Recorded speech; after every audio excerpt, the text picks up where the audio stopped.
ಹೇ ಶಾರದೆ ದಯ ಪಾಲಿಸು, ಈ ಬಾಳನು ಬೆಳಕಾಗಿಸು.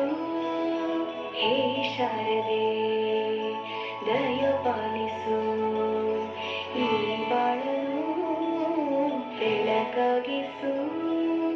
ನಾಳೆಗಳ ದಾರಿಯಲೇ ನಂಬಿಕೆಯ ನೆಲೆಯಾಗಿರಿಸು, ಮುನ್ನಡೆಸು. ಕೈ ಹಿಡಿದು ನಾವಾಡೋ ಪದ ಪದದಲ್ಲೂ ಸಂಚರಿಸು.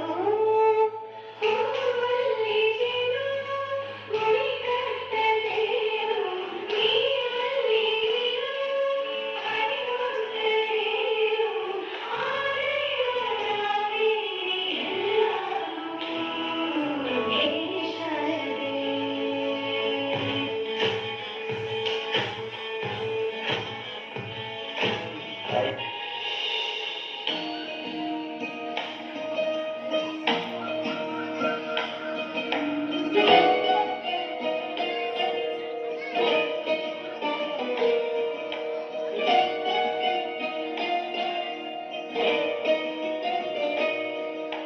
ನಮಾಮಿ ನಮಾಮಿ ಈಶ್ವರನ